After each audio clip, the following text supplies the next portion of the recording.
Hello everybody, I'm Arturo from Xander Electronics, and today I will show you how I recover from an hard fault this Moogerfooger MF-108 I'm a little bit thrilled because this is my first video in English. I usually do my videos in Italian, but this time I found nothing on the internet about how to do this, so I decided to make it in English. This effect was sent to me by Antonio, one of the subscribers to the channel, together with another Moogerfooger effect, the MF-103, because he saw the video in which I repaired it.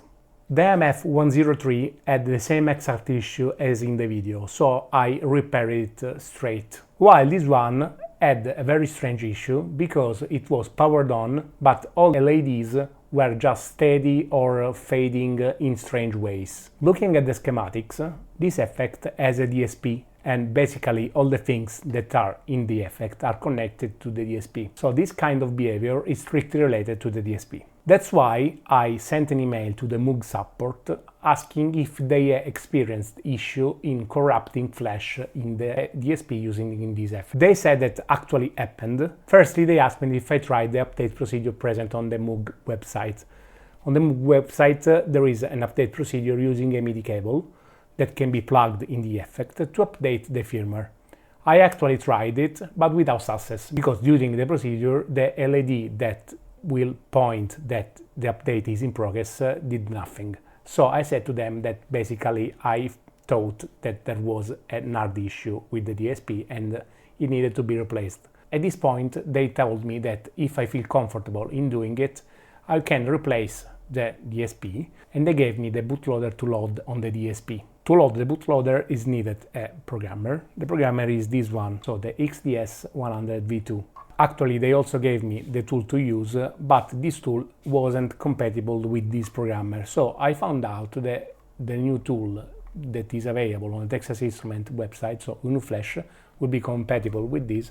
So I tried to load the firmware with this programmer and the UniFlash. Before changing the DSP, I tried to erase the flash and load the firmware that the Moog support gave to me, but I didn't succeed in doing it, because I was just able to erase the flash, but not to load the firmware again. So I said to them that I wasn't able, so they said you need to replace the DSP. So now I will show you how I did the rework for replacing the DSP and load the firmware again to fix it. First of all, using Flux and my hot air station, I removed the old DSP. Then, when removed, I cleaned all the pads to be able to solder it again.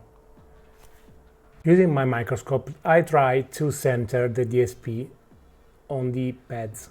I'm sorry if the video is not very good, but the video output on my microscope decided to broke, so I had to film the monitor of the PC. With a very thin soldering tip, I passed one by one all the pads, trying to put as much thin as possible on every pad to have good soldering joints.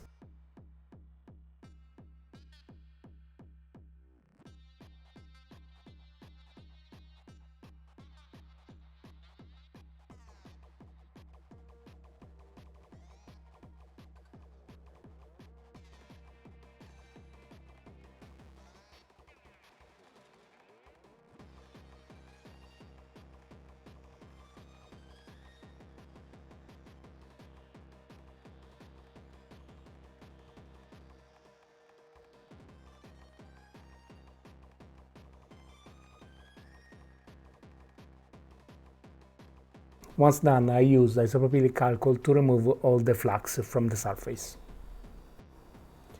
Then I turned the effect on and plugged the programmer to the JTAG port. Then, using UniFlash, I opened the file that the support sent me and clicked on Load Image.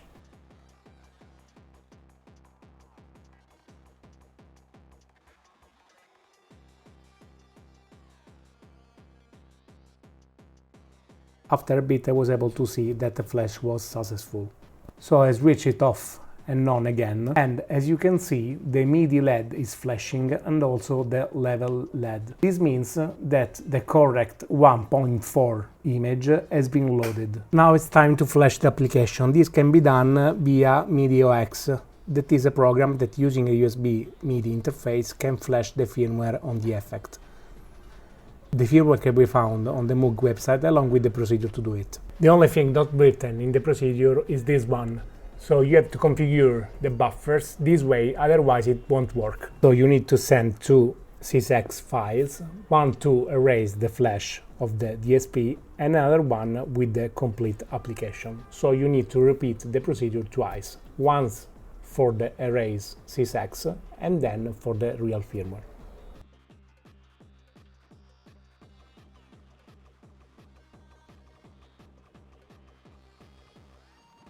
It takes a while for the firmware to be loaded, so I speed up the video.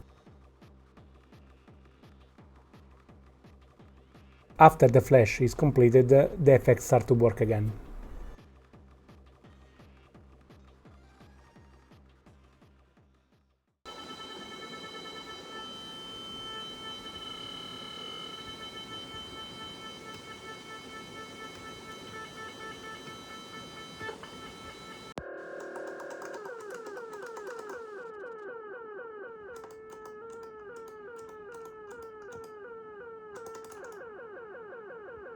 I hope you enjoyed the video. If so, I ask you to like it, share it and subscribe to the channel to receive notification about videos like this. Thanks for watching, bye!